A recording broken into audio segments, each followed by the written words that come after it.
ఇక్కడ ఎప్పుడు అంతే అంటే. పిల్లలు లేరని కొంపదీసి ఇప్పుడు కిందకెళ్ళి పశువులకు పాడాలి చెప్పంటారేమో. బ్రదర్, కాలేజీకి స్టూడెంట్స్ ఎవరు రారంట బ్రదర్. అయితే టుడే హాలిడే. రోజంతా jolly day, Sunday to Monday holiday, jolly day. నిన్నొచ్చారు కదా సార్.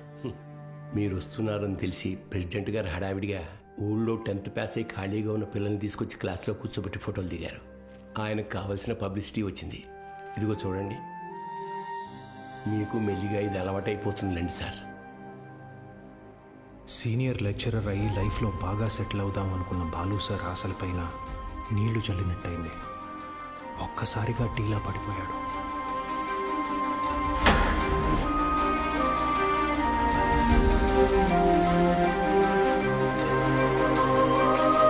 టాప్ స్కోర్ పెట్టు.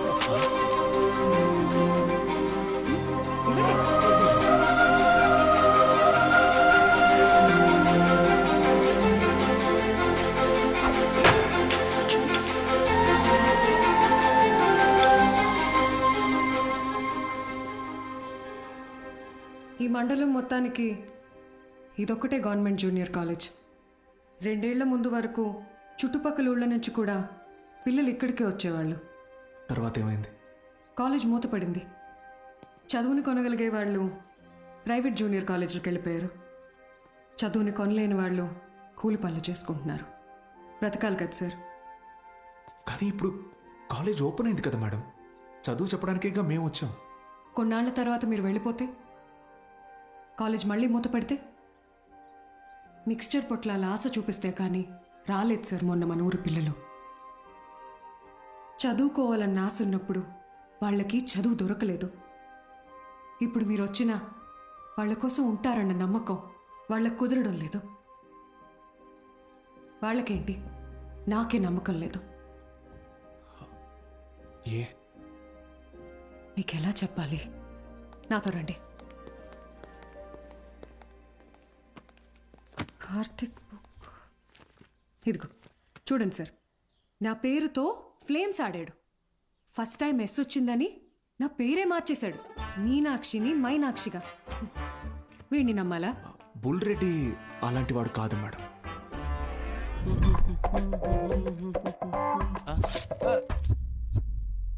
ఒక వారం తర్వాత మీరు కూడా వాళ్లలాగే తయారవుతారు. అక్కడి నుంచి మాక్సిమం 1 నెల ఈ పల్లెటూరులో మేము ఉండలేము అని పారిపోతారు. ఛాలెంజ్ చేసి చెప్తున్నాను. లేదు మేడం, నేను ఇక్కడికి ఒక లక్ష్యంతో వచ్చాను. పారిపోను. వారం కాదు, నెల కాదు, 3 days from today, that is Monday కల్లా అటెండెన్స్ రిజిస్టర్లో ఉన్న ప్రతి స్టూడెంట్ క్లాస్ రూమ్లో ఉంటాడు. నేను కూడా ఛాలెంజ్ చేసి చెప్తున్నాను. Okay madam? Thank you madam. Take care. Sir, Gopika BiPC student.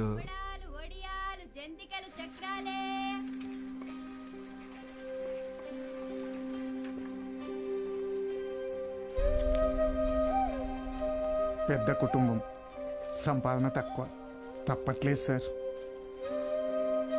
President గారు ఆ ఒక్కరోజు అన్నారని పంపించామండి. రోజు అంటే కష్టం అండి. ఇప్పుడిప్పుడే కుట్టు మిషన్ పని నేర్చుకుని 4 రాళ్ళు సంపాదిస్తోంది. మళ్ళీ అదెందుకయ్యా? Gopal MPC first year. ఆడు నా మాట ఏదట్టయితే నాతో పాటు పని తీసుకెళ్తా కానీ కాలేజీకి ఎందుకు పంపుతా? ఇడ్లీ కొట్టు శ్యామల కొడుకు మూర్తి, అన్న మాట లిండయ్యా, ఆ కిరాణా కొట్టు శివయ్య కొడుకుతో కలిసి ఎక్కడో పేకాడుతుంటాడు. పనికి మళ్ళీ అదవ వయసు కదా, పెళ్లి చేస్తే ఆడే మారుతాడు. మా నాన్న సంవత్సరం జీతం ముందే తీసుకున్నాడు సార్. పని మానేస్తానంటే మున్సబ్ గారు ఒప్పుకోరు. నాన్న, నేను కూడా కాలేజ్కి వెళ్తాను నాన్న. 10 వరకు చదివించానయ్యా. చాలా ఊరి చివర బతికేటోళ్ళు, కూలీనాలు చేసుకునేటోళ్ళు. కాలేజా? మరి ఇంటి పనులు ఎవరు చేస్తారు? చెన్నైలో ఒక ఇంట్లో పని కుదిరింది బాబు, నెలకి 2000. మంత్రులు గారు, మాకు అవసరం లేదయ్యా, వదిలేయండి. మ్యాక్స్ బాబు, ఆడపిల్లకి చదవడం రాయడం వస్తే చాలు. ఆ తర్వాత వంట వరపు నేర్పించి పెళ్లి చేసి పంపించేస్తాం. జస్ట్ చెప్తున్నా. సార్, నా కోసం ఒక చిన్న ఫేవర్ చేస్తారా? భలేవారు మ్యాక్స్ బాబు, మీరు మా బా మనిషి, అడగండి. మొన్న కాలేజ్కి వచ్చిన స్టూడెంట్స్ వాళ్ళ అమ్మా నాన్నల్ని పంచాయతీకి పిలిపించండి. సరే రేయ్, చూసుకో. అలాగే. మనం పిలవడం రాకపోవడమా? అందరూ వచ్చేసారు, మొదలెడదామా?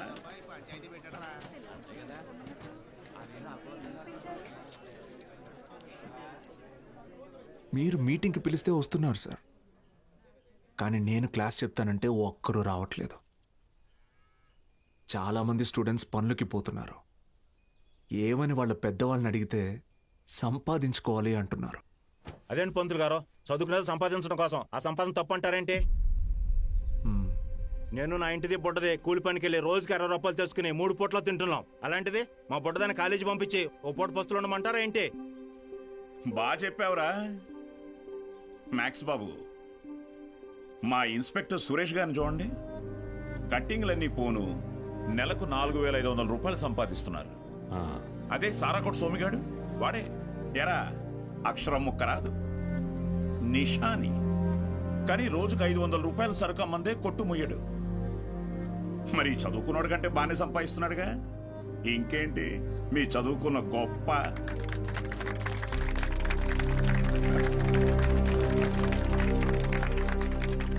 ఫ్యాన్స్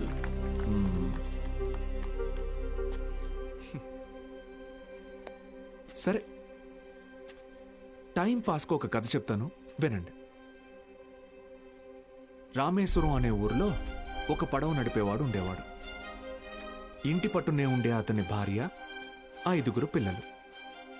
బాగా పేద కుటుంబం అయినా పిల్లల్ని ఎంత కష్టమైనా పడి చదివించేవాడు. ఆ ఇల్లాలు పాపం కడుపు మార్చుకుని ఆ 5 పిల్లల ఆకలి తీర్చేది. వాళ్ళ అమ్మ నాన్న పెట్టే గంజి అన్నం ముద్దలో ఏం మ్యాజిక్ ఉందో ఏమో, ఆఖరి పిల్లాడు అద్భుతంగా చదివేవాడు. క్లాస్ ఫస్ట్ తెచ్చుకున్నాడు. మెడ్రాస్ ఇన్స్టిట్యూట్ ఆఫ్ టెక్నాలజీ నుంచి ఇంజనీర్ అయ్యాడు. ఇస్రోలో సైంటిస్ట్ అయ్యాడు. మిస్సైల్ మ్యాన్ అన్న బిరుదుని పొందాడు. మొన్నటికి మొన్న పోఖ్రాన్లో జరిగిన న్యూక్లియర్ టెస్ట్ కూడా ఆయనే చేశారు. ఆయన పేరేంటో తెలుసా? ఏపీజే అబ్దుల్ కలాం.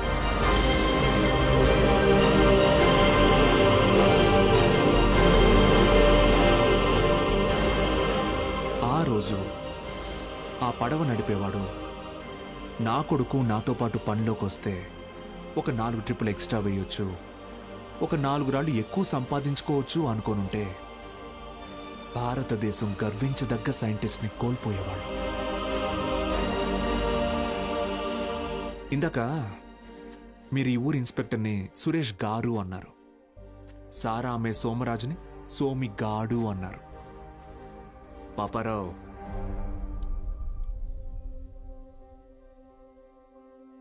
గారు డబ్బు ఎలాగైనా సంపాదించుకోవచ్చు, కానీ మర్యాదని చదువు మాత్రమే సంపాదించి పెడుతుంది.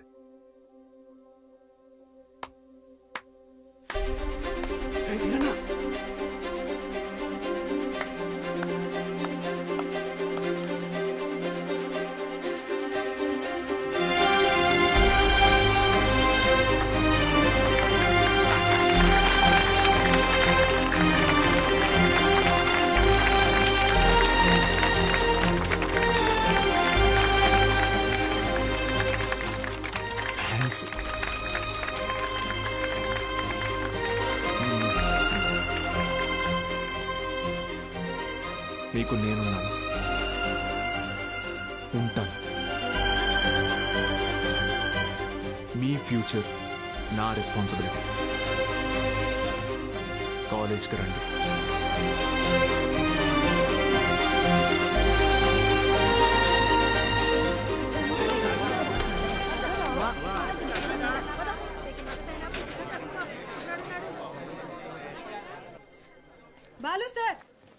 బాలు సార్, మేడం, మండే కల్లా క్లాసులు నింపుతానని చెప్పాను కదా, నింపేస్తా. మీరు కాలేజ్కి ఏదో మంచి చేస్తారనిపిస్తుంది. Welcome to the college.